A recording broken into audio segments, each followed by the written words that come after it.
VBR पाठशाला के छात्र छात्राओं को शुभोदय। 10वीं कक्षा के छात्र छात्राएं हिंदी पाठ्य पुस्तक देखिए। हिंदी पाठ्य पुस्तक में जो पहला पाठ है बरसते बादल कविता पाठ है। बरसते बादल में बादल शब्द का अर्थ है मेघ। मेघ माने क्लाउड्स, आपको मालूम है। और बरसते माने फॉलिंग, कुरवटम। बरसते बादल माने फॉलिंग क्लाउड्स माने कुरिसेటువంటి मेघम। यह एक कविता पाठ है। इस कविता पाठ के जो कवि का नाम है श्री सुमित्रानंदन पंत। कविता के कवि का नाम क्या है? श्री सुमित्रानंदन पंत। बरसते बादल कविता पाठ का उद्देश्य देखिए, प्रकृति के प्रति काव्य रचनाओं के प्रोत्साहन के साथ साथ सौंदर्य बोध कराना, मनोरंजन की भावना जगाना और प्रकृति संरक्षण के लिए प्रेरित करना इसका उद्देश्य है। प्रकृति के प्रति काव्य రచనओं के ప్రోత్సాహం के साथ साथ విద్యార్థులలో ప్రకృతి పట్ల ఒక ఆసక్తిని కలిగించి ప్రకృతికి సంబంధించినటువంటి కావ్యాలను రచించే విషయంలో ఒక ప్రోత్సాహాన్ని, ఎంకరేజ్మెంట్ని ఇవ్వడం ఈ పాఠం యొక్క ఉద్దేశం।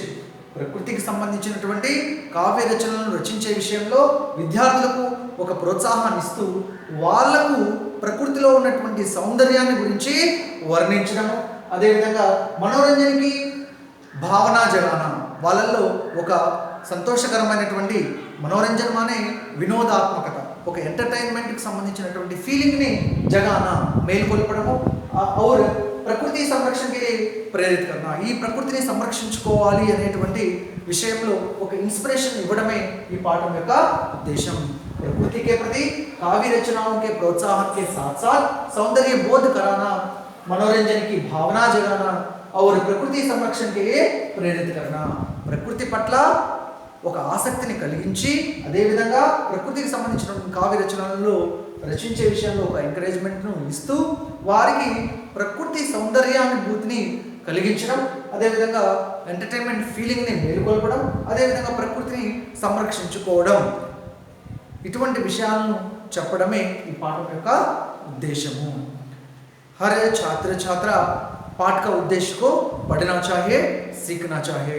और उसी प्रकार देखिए बरसते बादल कविता के जो कवि का नाम है श्री सुमित्रानंदन पंत है और जो जीवन काल है सन 1900 से सन 1977। जीवन काल माने जन्म मृत्यु, ये दो लिखना चाहिए। जन्म सन 1900 में हुआ, मृत्यु सन 1977। जीवन काल में पहला है जन्म सन 1900 और मृत्यु है सन 1977। जन्म वाक्य के रूप में लिखते समय कैसे लिखना चाहिए? उनका जन्म सन 1900 में हुआ, अंत में हुआ से समाप्त करना चाहिए। और मृत्यु सन 1977, उनकी मृत्यु सन 1977 में हुई से समाप्त करना चाहिए। यह तो ध्यान रखना चाहिए। जन्म लिखते समय उनका जन्म 1900 में हुआ, उनकी मृत्यु सन 1977 में हुई।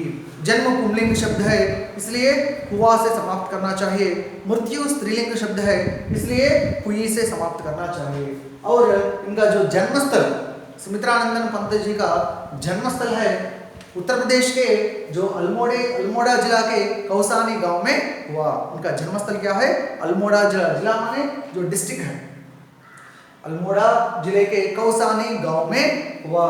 और रचनाएं हैं वीणा, ग्रंथि, पल्लव, गुंजन, ग्राम्य, युगांत, स्वर्णकिरण, कला और बूढ़ा चांद चिदंबरा। जो वर्तनी भी सीख लेना चाहिए। वीणा, ग्रंथि, पल्लव, गुंजन, ग्राम्य, युगांत, स्वर्णकिरण, कला और बूढ़ा चांद चिदंबरा आदि। और पुरस्कार देखिए साहित्य अकादमी, सोवियत रूस, ज्ञानपीठ पुरस्कार। ज्ञानपीठ पुरस्कार यह तो चिदंबरा कृति के लिए सुमित्रानंदन पंत जी को ज्ञानपीठ पुरस्कार प्राप्त हुआ।